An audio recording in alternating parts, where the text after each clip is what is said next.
coincidence? Yeah, for sure. Here is Penner now. Penner looks to the front. It gets through. Score! Voinoff on the back door.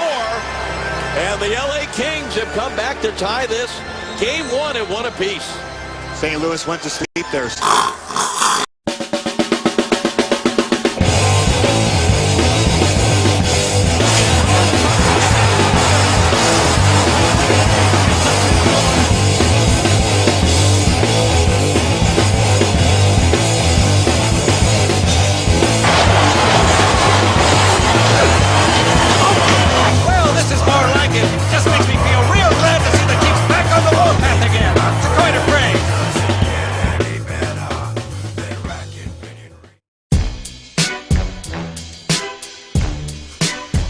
Welcome to an abbreviated episode of Shocking Point.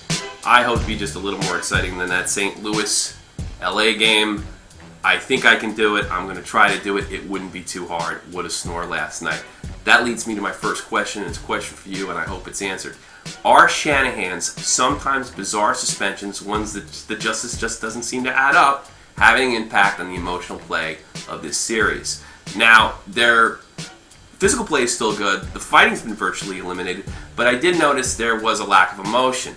Not so much in Phoenix, Nashville, but definitely in St. Louis. You're in the second round of the Stanley Cup playoffs. The fans didn't really seem into it. I know that's difficult when your team doesn't show up, but it's still the second round of the Stanley Cup playoffs. And it didn't seem to affect the Kings. They went right in there. They seemed to be very emotional. But I often wonder, with Shanahan's suspensions, are these guys afraid to mix it up so they don't get Shana banned?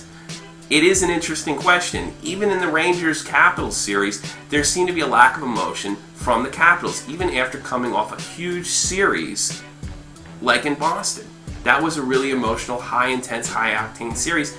And Washington comes out flat. I would have expected the Rangers to come out flat.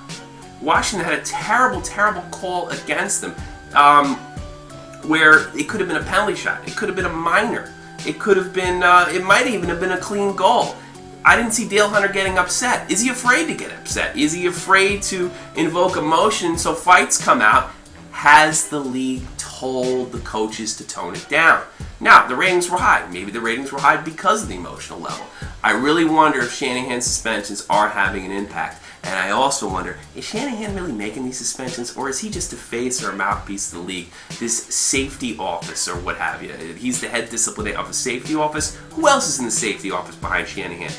Could he possibly be this dumb? I don't think so. He was a great player. He was a smart player. He was a skilled player. He was a tough player. That pleases a lot of audiences. And if he fails, they can blame him. And the fact of the matter is, I do think that somebody is behind Shanahan's ruling. I don't think he's this ridiculous. Could be wrong. That's my conspiracy theory. Let's start off with the Western Conference semifinals. Phoenix Predators getting it on, getting crazy, back and forth, back and forth, back and forth. River hockey, real high energy game. Phoenix, by the skin of their teeth, are able to overcome Nashville 4-3 in overtime. There was one factor for this. The one X factor, or rather the Smith factor. Smith is carrying this hockey team. He has made, my opinion, the save of the playoffs thus far in the last round, and he has carried this team. Hot goaltenders tend to go far. Sometimes they win the Stanley Cup. His team was outshot 16-1 in the third period. They're still able to overcome. You can't have a bigger asset than a hot goalie. This was truly amazing. I hope we get to see more of this series. It was exciting. The New York Rangers come out with a surprisingly solid effort against the Washington Capitals after a subpar series with Ottawa. The Washington Capitals come out surprisingly flat after a classic series with Boston where they overcame them in overtime. I think there's a couple reasons for this.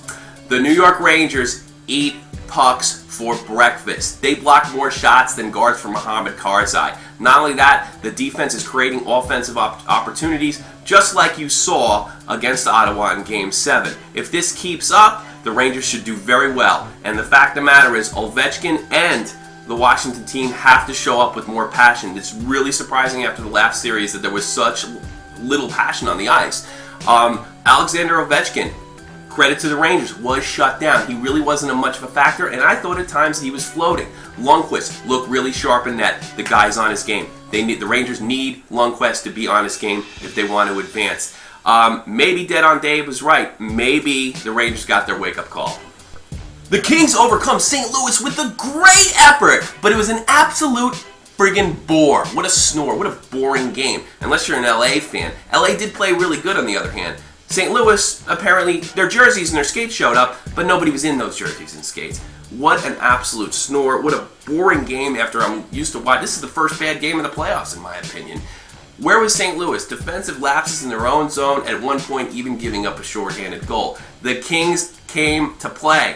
I can't see St. Louis going, they're going to kill my pick, but I can't see St. Louis coming back from a horrible effort like this. The Kings look like they're going to be the upset team. They're going to be the Cinderella team this year. Look for them.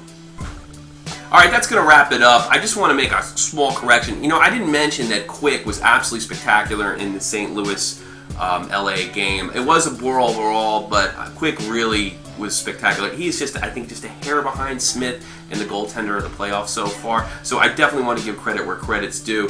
That's it. We're done.